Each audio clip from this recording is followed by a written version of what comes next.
বিসমিল্লাহির রহমানির রহিম। আমি শুধু বাংলাদেশের বলি না, সকল গণতান্ত্রিক দেশের অন্যতম গণতান্ত্রিক নেতা, যিনি তার সারাটা জীবন গণতন্ত্রের জন্য উৎসর্গ করেছিলেন, আমাদের সেই মহান নেত্রী আমৃত্যু বিএনপির চেয়ারপারসন, দেশনেত্রী বেগম খালেদা জিয়ার জন্মদিনে আজকে উপস্থিত আমাদের জাতীয় স্থায়ী কমিটির সম্মানিত নেতৃবৃন্দ, সিনিয়র নেতৃবৃন্দ, প্রিয় ভাই ও বোনেরা, আসসালামু আলাইকুম।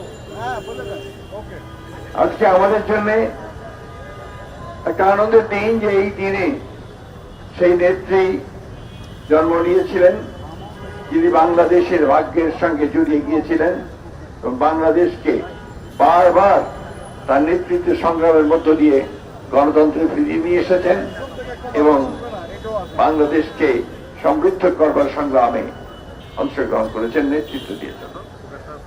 আমি বক্তব্য এতটুকু বাড়াবো না, আমি শুধু এইটুকু বলতে চাই যে আজকে বিএনপি যা একটা যে গণতান্ত্রিক দেশ, গণতান্ত্রিক দল, এবং যে দীর্ঘ সংগ্রাম লড়াই করে বিএনপি যে একটা সত্যিকারের একটা রাজনৈতিক দলে পরিণত হয়েছে, তার মূল কারিগর কিন্তু এই দেশনেত্রী বেগম খালেদা জিয়া।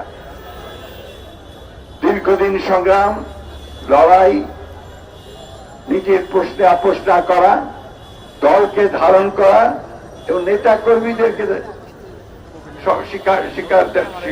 স্বীকৃতি দেওয়া, এই মহান নেত্রী আমাদের মাঠে আজকে নেই, কিন্তু তার কাজ, তার প্রেরণা আমাদেরকে সব সময় অনুপ্রেরণা যোগায়। আমরা আজকের এই দিনে আমরা সবাই এই শপথ নেব যে বিএনপিকে আমরা সত্যিকার অর্থেই একটা এমন একটা গণতান্ত্রিক দলে পরিণত করতে চাই যে সত্যিকার অর্থেই বাংলাদেশকে নেতৃত্ব দিতে সক্ষম হবে।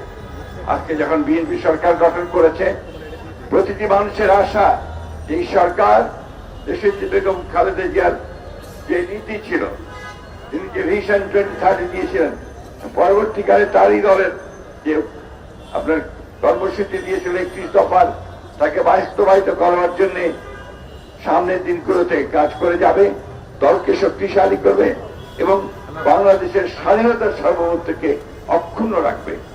এই কথা বলে তার আমরা আত্মার মাগফিরাত কামনা করছি এবং আল্লাহ তাআলার কাছে এই দোয়া চাইছি যে আল্লাহ তাআলা কিভাবে আমাদের স্বাধীনতার ঘোষক শহীদ প্রেসিডেন্ট জিয়া রহমানকে আমরা দোয়া করি যে তিনি যেন বেহেশতের জীবন, ঠিক একইভাবে দেশনেত্রী বেগম খালেদা জিয়া যেন বেহেশতের সর্বশ্রেষ্ঠ স্থানে তাকে স্থান দেন। এই কথা বলে আমি শেষ করছি। আসসালামু আলাইকুম, খোদা হাফেজ। বাংলাদেশ জিন্দাবাদ, বাংলাদেশ জাতীয়তাবাদী দল জিন্দাবাদ, শহীদ অমর হোক, দেশনেত্রী অমর হোক।